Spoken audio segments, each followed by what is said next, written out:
علیکم. و علیکم سلام.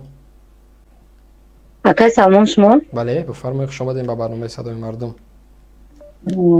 احمد اکا راستیگه یکم برای زنگ زدستم کمتر ده هیجانم اکا. آرام باشین، راحت باشین، یکم چی هیجان نگیرین. من نشد همی اکا راستیگه یکم گپی وای گفتنی نیستم اکا. من در شهر مسکوایم خب راستیگه اکا بخاطر بلیت بخاطر مسلمانان همی توجیه خودمان مسلمانان نه که رحم به بنده خدا رحم به مسلمان خودمان ندارن. به همین خاطر میخواستم همه چیزا را من شما در بگم اکا. بفرمایین. باور کنین اکا در پیتر بدم آمدم من دکمنت کردم نو جای کار در اومدم رسکب کرانتین شد همه محکم شد خونه دموندم 5 ماه ما بیکار بدم اکا. باور میکنین 5 ماه شد بیکارم. 5 ماه شد بیکارم. گفتن که پاسپورت مسکوا برین نام نویس کنین انشالله که میبرن تونه. لیکن همش دروغ بوده که باور میکنین من اومدم پاسپورت نام نویس کردم 1 ماه شد من نام نویس کردم نه من در زنگ میزنم نه خطه بیوی میکنم. اون روز یک آدم یافتم میگم که آخه مرا شوهر مردگی ما کودک ما پرت افتم آمدم گفتم ما یک جای کارم کم ترساز شوه نرمال نشو ما کودک ما می بیارم. لیکن ما در این حالت رس کردم اکا. باور میکنه ما زنگ زدم التماس میکنم زوره میکنم میگم اکا ما در همین حالتم نه جای خوابی ساز دارم نه جای کار دارم. میگم آخه کودک در اوجا ماندگی میگم التماس رحم کنین کمتر کمک کنین. میگه 67,000 داشته باشه بیار مرحمت بلیت میگیره میری. ما چه خیلی اکا باور کنین که مسلمان خود مانده در همین حالت ما وای نمیکنن تا.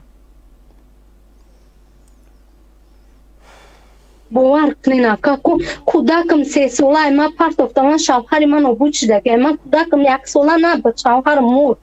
لیکن در همین حالت و پیشه که ذره رحم چی نیست ایشونه. باور میکنین در پاسپورت و ما در زنگ نزدم من 1 ماه شد نام نویس کردم. با گشتم پیتر اومدین؟ نه اکا در همون مسکوا ایستادگی هم در مسکوا ایستادم ندارم جای. مثال آخه ما اون پیتر دا بدم 1 کوارتیر دا بدم اون کوارتیر خیلی پول نیافتم آدم بیکار من پولای که جا میو اکا سپاریدم آمدم مسکوا. روز گپ قطعیت دختر هم قشلاقی مانه همون 1 ماه شید مرا جا کرده میگه خیلی امروز پگاه زنگت میزنم میره لیکن زنگ نمیزنم. با مایل همه یک بنده مسلمان گفتی او گپا که کم ترک ذره رحم داشته باشن نه. ما زنگ زدم التماس میکنم زورم اقلا میگن 40,000 من میابم تر روزیشم میگن نه 67,000 بیار. میگه مایل من میشه بلیتت میگیرم میره.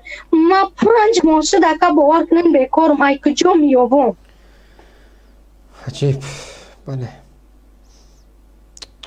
باور کنین کودکم در اوجا پرت افتاده هر روز زنگ میزنم اوچا جان کای میای اوچا جان کای میای نمیدانم. باور کنین در چی حالتم. میشنوین دردی مادره. وطن آباد است مردم، وطن آباد است. اپا چرا گریه میکنی میگم؟ چه خیلی گریه نمیکنی اکا چه خیلی گریه نمیکنی که ما 8 ماه شد اومدگی من همگی دماغ کار کردم من قرض کردم پتین کردم لیکن در کرانتین روز کردم. باور میکنه نه 9 ماه شد اومدگی من 1 بار پول روی نکردم در کودکم. چه خیلی که وجدانت وقتی سفارت مراجعت کردین در مسئله بلیت چی نگفتن که ارزان است؟ یعنی 24,000 گفتن دروغ میگن؟ نمیدونم اکا زنگ نزدن من در سفارت محوز مسکوا در شهر در خودش دایم اکا رفتن نام نویس کردن یا نام شما رو نویستن؟ بله نویستم اکا نویستم نام لیکن یگون وای نیست زنگ پانگ هیچی نیست.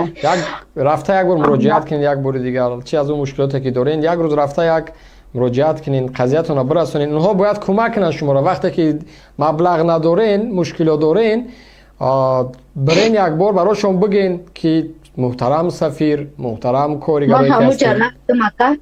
من همونجا رفتم وقتی گفتم ده گفت که تو حامله‌دار نیستی، کسل نیستی، ما ترا وای نداریم بردم. اکا گفتم من کودک ما پرتفته اومدم، گفتم من کودک دارم. گفتم آخه چه خیلی که من بیستم در اینجا که راه خوی میشه، من سازم ها الحمدلله خدا را شکر خداوند سلامتی من خوب کرد، لیکن به خاطری که مادر هستم میسوزم که کودک ما در اوجا پرتفتگیه.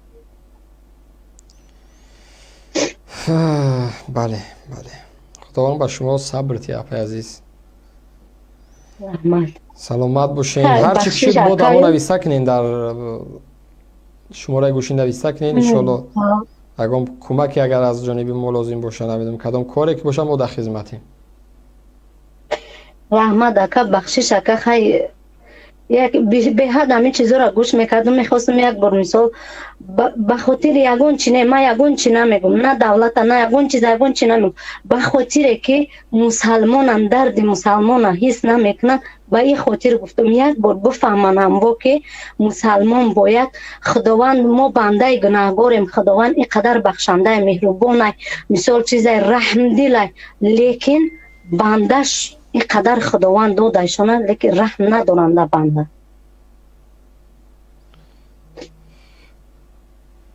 بله بله، سلامت باشین اپا، تشکر زیاد. رحمت اکرم بخشش خواهی. سلامت باشین، تشکر زیاد.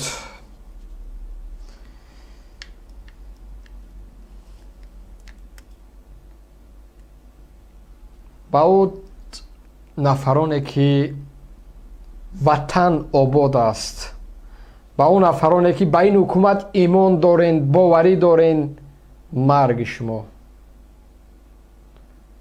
میگین تأخیر نکنین. من تأخیر میکنم، مرگ شما. امروز زنی تاجیک نزد سفارت میره، چی میگین؟ تاجیکستان رفتن برای شما ممنوع است، ولی شما حامله‌دار نیستین.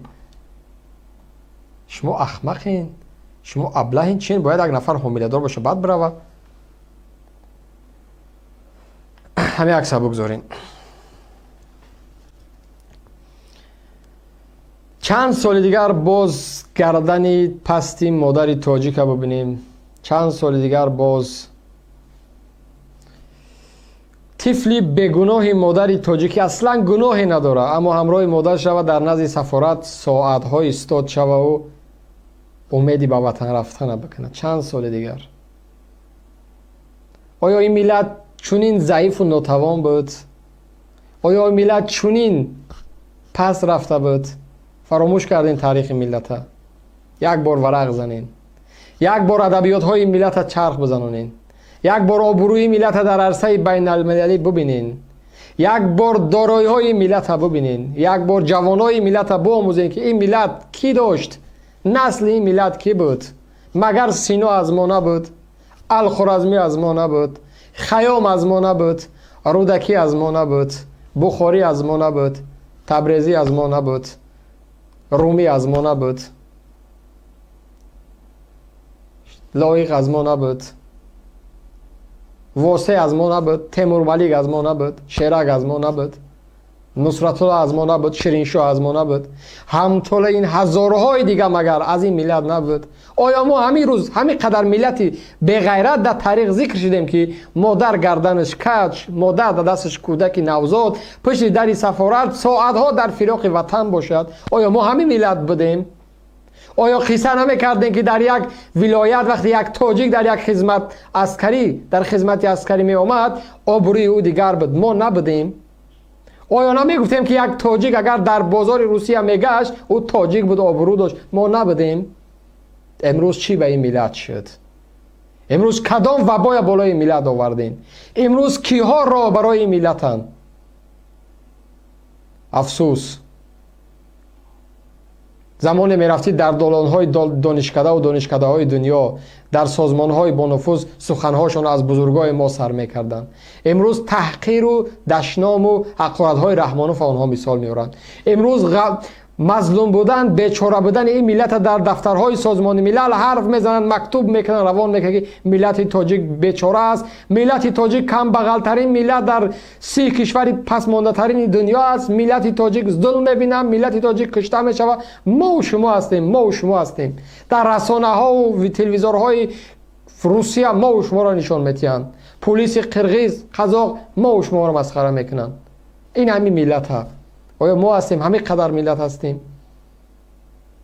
کی ما و شما را به این روز آورد؟ گجا شدین بزرگای وطن، گجا شدین روزنامه‌نگارایی که دعوا میکردین.